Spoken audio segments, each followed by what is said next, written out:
नमस्कार प्यारे बच्चों, एसआर साइंस स्टडी के ऊपर आप सभी का स्वागत है। देखिए, पिछली वीडियो में हमने पढ़ा था वियोजन अभिक्रिया के बारे में संपूर्ण जानकारी ली थी। वह जो नेक्स्ट जो अभिक्रिया है वह है विस्थापन अभिक्रिया। विस्थापन अभिक्रिया होती क्या है? विस्थापन अभिक्रिया को समझने के लिए सबसे पहले हमें जो है धातुओं की सक्रियता श्रेणी के बारे में समझना होगा कि कौन सी धातु अधिक सक्रिय है और कौन सी धातु उससे उससे निम्न सक्रिय है। देखिए, सक्रियता श्रेणी होती क्या है? सक्रियता श्रेणी धातुओं को उनकी सक्रियता के आधार पर अवरोही क्रम में व्यवस्थित किया गया है, इसे कहते हैं सक्रियता श्रेणी। सक्रियता के आधार पर रासायनिक अभिक्रियाओं की जो सक्रियता है उसके आधार पर इनको जो है अवरोही क्रम में व्यवस्थित किया गया है, इसको हम कहते हैं सक्रियता श्रेणी। सर्वाधिक सक्रिय जो धातु है वो पोटेशियम है। वह उसके बाद कौन कौन सी धातु? देखिए बच्चों, अब हम सक्रियता श्रेणी के बारे में जानकारी प्राप्त करेंगे। देखिए, sodium, potassium, calcium, magnesium, aluminium, zinc, iron, lead, copper, mercury, silver और गोल्ड, ये सभी धातुएं हैं। ये सभी क्या है? धातुएं हैं। अब इनको जो है सक्रियता श्रेणी के हिसाब से लिखा हुआ है। ये देखिए, अधिक सक्रिय, सबसे अधिक सक्रिय धातु कौन सी है? पोटेशियम है। सबसे अधिक सक्रिय कौन सी है? पोटेशियम धातु सबसे अधिक सक्रिय धातु होती है। उसके बाद सोडियम है, उसके बाद कैल्शियम है, उसके बाद मैग्नीशियम है, वैसे ही aluminium, zinc, iron, lead, copper इस प्रकार से है। सबसे निम्न सक्रिय जो धातु है वह धातु है आपकी गोल्ड व सिल्वर। सिल्वर व गोल्ड जो धातु है वह सबसे निम्न सक्रिय धातु है। तो ऊपर वाली जो धातुएं दे रखी है वो तो अधिक सक्रिय धातु है।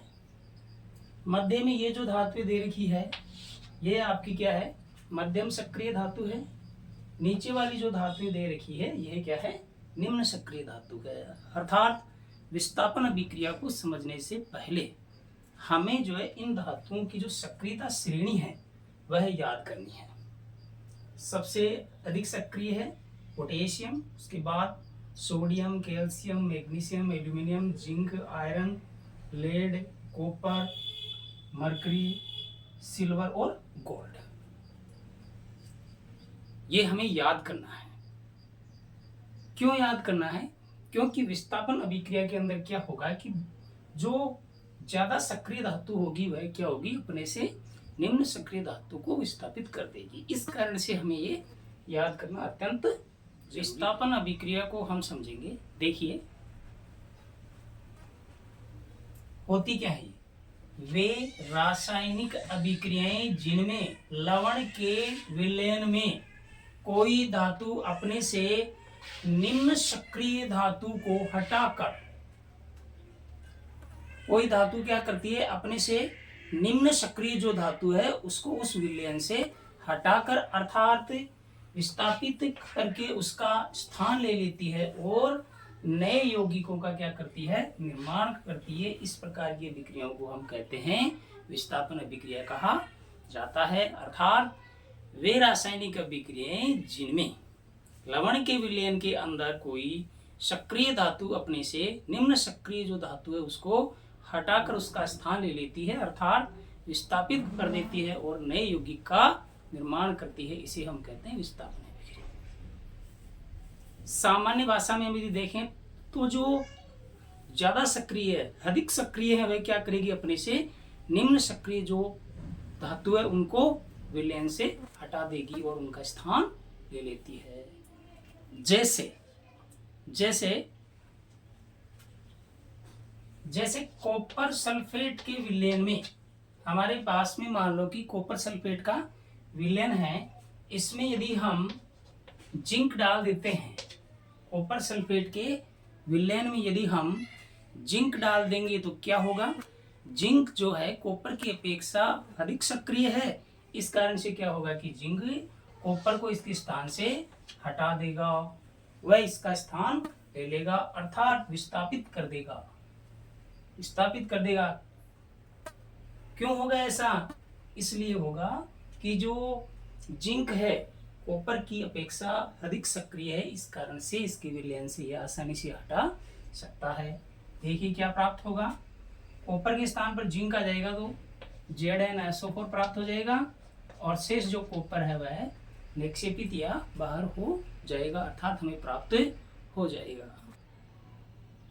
विस्थापन अभिक्रिया का नेक्स्ट उदाहरण देखेंगे अब हम। देखिए हम क्या करेंगे, एक पात्र लेंगे और उस पात्र में कॉपर सल्फेट का विलयन भर देंगे।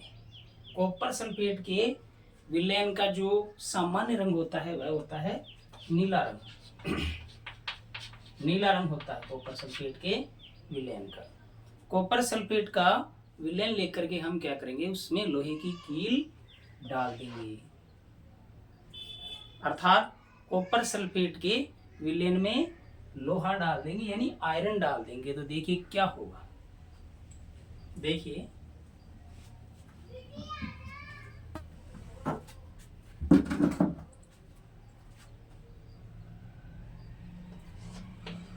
कॉपर सल्फेट के विलयन में लोहे की कील डालने पर क्या प्राप्त होगा। यहाँ पर देखेंगे हम, जो आयरन है वह कॉपर की अपेक्षा अधिक सक्रिय है, ज्यादा सक्रिय है। इस कारण से क्या करेगा कि कॉपर सल्फेट के विलयन से यह कॉपर को विस्थापित कर देगा। विस्थापित होने के बाद में इसका स्थान ले लेगा, अर्थात आयरन सल्फेट बना लेगा, आयरन सल्फेट बनाएगा। शेष बाहर कौन निकल जाएगा, शेष जो कॉपर प्राप्त हो जाएगा। अर्थात कॉपर सल्फेट के विलयन में जब हम लोहे की कील अर्थात आयरन डाल दे देते हैं तो उस समय क्या होगा, उस समय देखिए आयरन सल्फेट प्राप्त होगा और कॉपर जो है निक्षेपित हो जाएगा। अर्थात कॉपर सल्फेट का जो नीला रंग है वह हल्के हरे भूरे रंग में बदल जाएगा।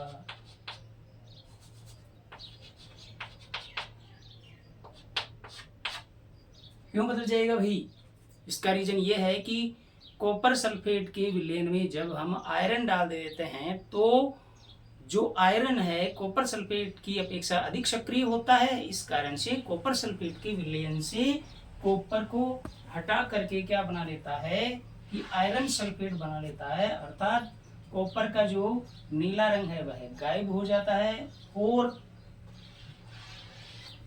वह जो है आयरन सल्फेट का हल्का भूरा रंग जो है वह प्राप्त हो जाता है।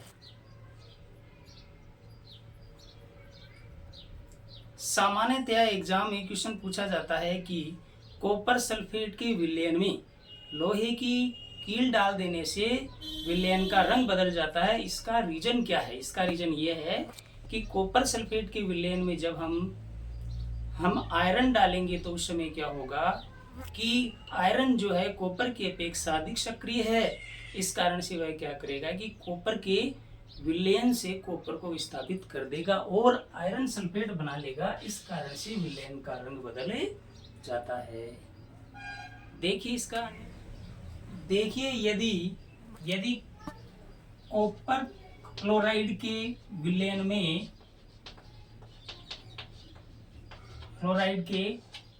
में लेड मिला दें। लेड क्या है, कॉपर की अपेक्षा अधिक सक्रिय है। इस कारण से क्या होगा, सीधा सा काम है बेटा वो कि जो लेड है इसको इसके विलयन से, कॉपर को उसकी विलयन से हटा देगा, अर्थात क्या प्राप्त हो जाएगा, लेड क्लोराइड प्राप्त हो जाएगा और कॉपर बाहर निकल जाएगा। ये देखिए, इसके बाद में अन्य उदाहरण हम देखेंगे। यदि हमारे पास सोडियम सल्फेट का एक विलयन है, और उसमें हम यदि जिंक मिला दें, देखिए क्या होगा। यदि सोडियम सल्फेट के विलयन में जिंक मिला दे तो क्या होगा। यहां पर देखिए सोडियम व यहां पर जिंक है। सोडियम जो है जिंक की अपेक्षा अधिक सक्रिय है, इस कारण से क्या होगा बेटा वो, इस कारण से जिंक जो है इसको, सोडियम को इसके विलयन से नहीं हटा पाएगा। जो सक्रिय ज्यादा है उसको नहीं हटा पाएगा, जो सक्रिय कम है उसी को ही हटा पाएगा। तो हम क्या करते हैं, जब एग्जाम के अंदर क्वेश्चन आता है तो हम बिना देखे ही क्या कर देते हैं, सोचिए बिना ही क्या कर देते हैं कि इस सोडियम को बाहर निकाल देते हैं, वह जिंक सल्फेट बना देते हैं, लेकिन ऐसा संभव नहीं है। हल क्या होगा इसका, आगे समाधान, कोई अभिक्रिया नहीं होगी, इसमें कोई अभिक्रिया नहीं होगी। सोडियम सल्फेट के विलयन में जिंक मिला दे तो कोई अभिक्रिया नहीं होगी। क्यों नहीं होगी, क्योंकि सोडियम जो है जिंक की अपेक्षा अधिक सक्रिय है, इस कारण से कोई अभिक्रिया नहीं होगी।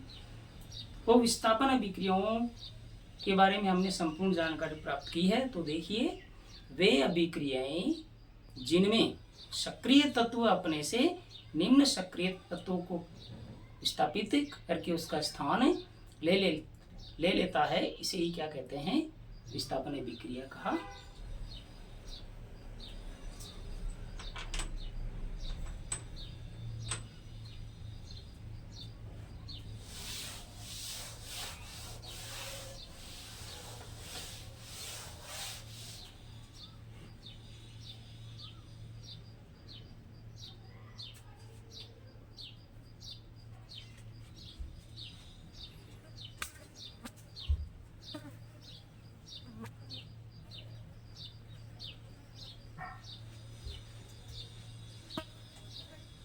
इसके बाद पढ़ेंगे द्विविस्थापन अभिक्रिया। द्विविस्थापन अभिक्रिया, दोनों जो आयन हैं उनका आदान प्रदान हो जाना। वे रासायनिक अभिक्रियाएं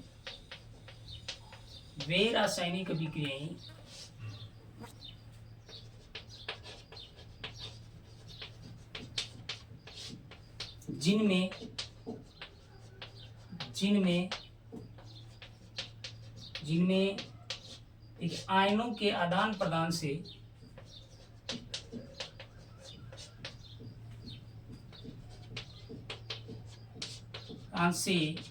नए यौगिकों का निर्माण होता है, उन्हें द्विविस्थापन अभिक्रिया कहते हैं।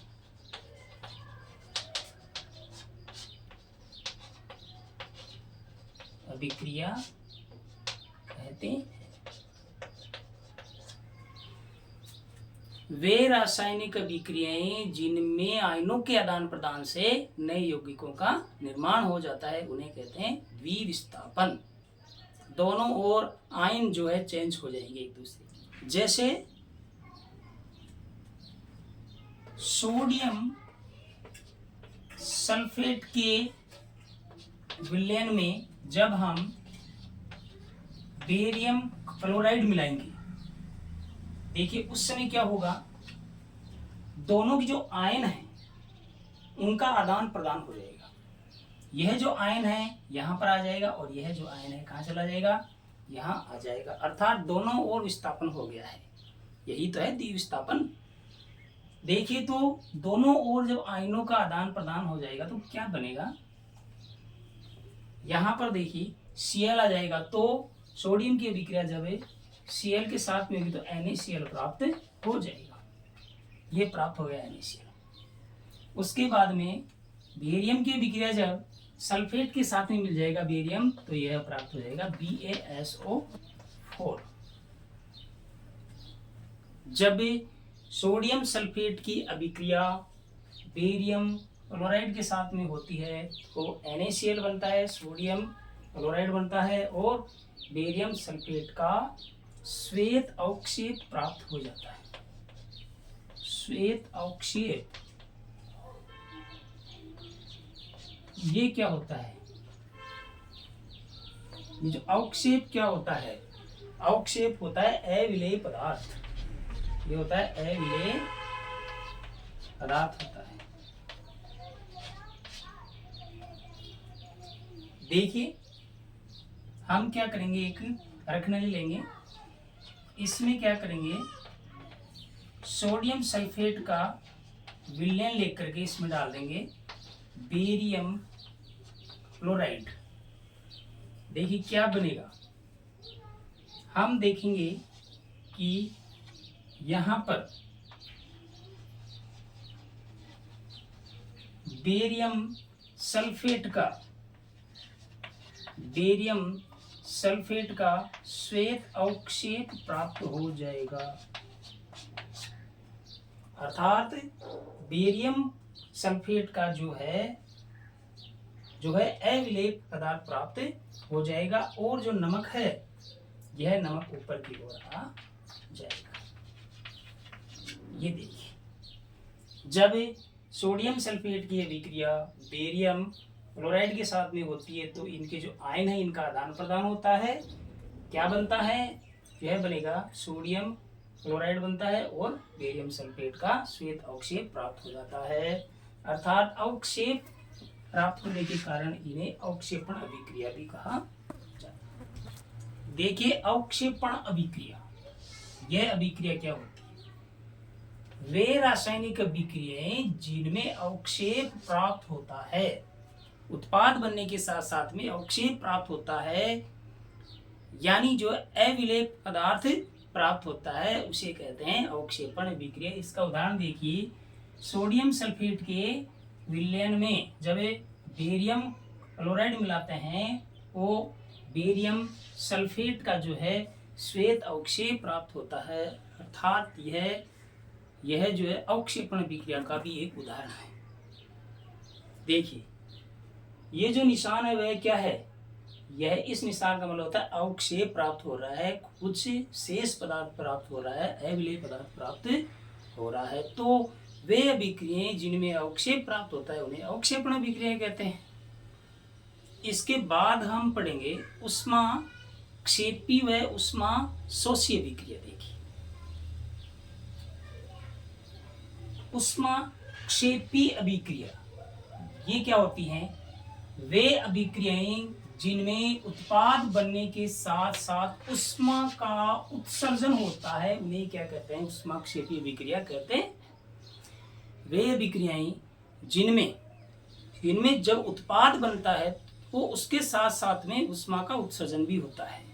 तो वे रासायनिक अभिक्रियाएं जिनमें उत्पाद बनने के साथ साथ उष्मा का उत्सर्जन होता है, उत्सर्जन का मतलब होता है उष्मा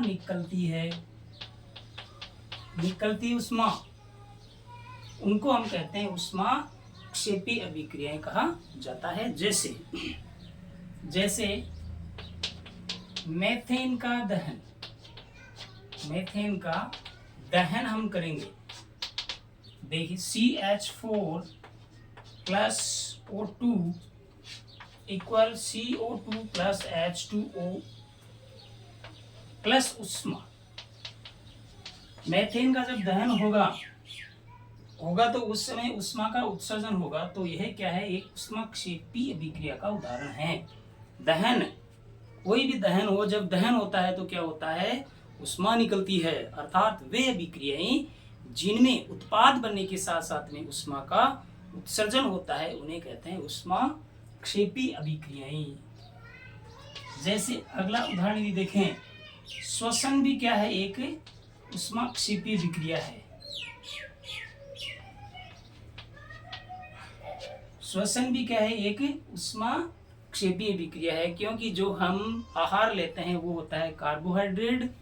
जब इसकी अभिक्रिया उपचयन जब ऑक्सीजन के साथ में होता है तो क्या होता है? इसमें से CO2 व जल वह ऊर्जा प्राप्त होती है अर्थात उष्मा प्राप्त होती है तो उसे क्या कहते हैं, उष्मा क्षेपीय विक्रिया का ही यह एक उदाहरण है।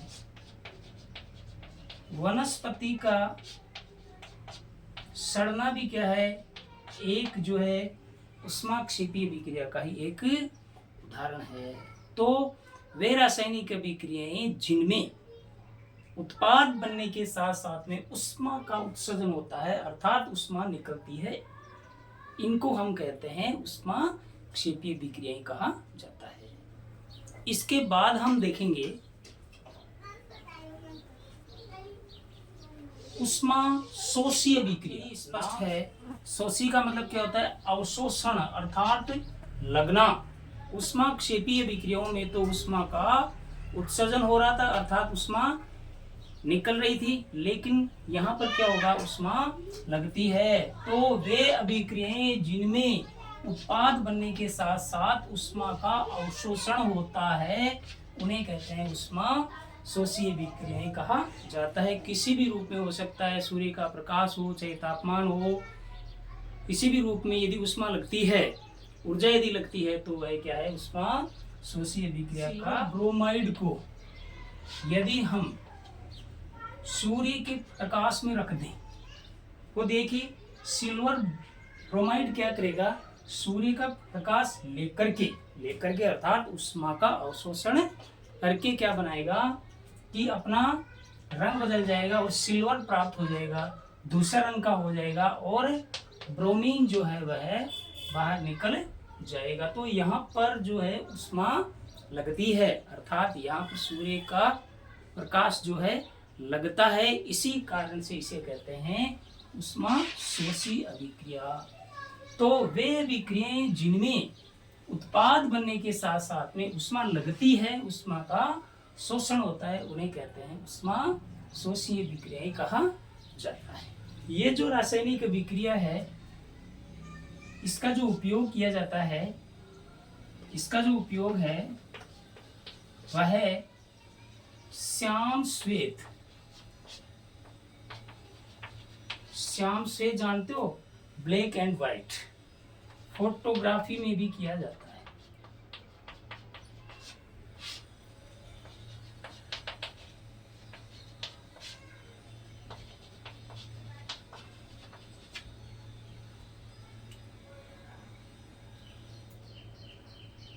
अर्थात वे अभिक्रियाएं जिनमें उत्पाद बनने के साथ साथ में उष्मा का अवशोषण होता है उन्हें उष्मा शोषीय विक्रियाएं कहते हैं। वे विक्रियाएं जिनमें उत्पाद बनने के साथ साथ में उष्मा का उत्सर्जन होता है अर्थात उष्मा निकलती है उन्हें कहते हैं उष्मा क्षेपीय विक्रियाएं कहा जाता है। नेक्स्ट वीडियो में हम पढ़ेंगे उपचयन और अपचयन में अंतर, रेडॉक्स विक्रियाएं व संक्षारण और विकृत गंधिता। आपका लेसन कंप्लीट हो जाएगा। धन्यवाद।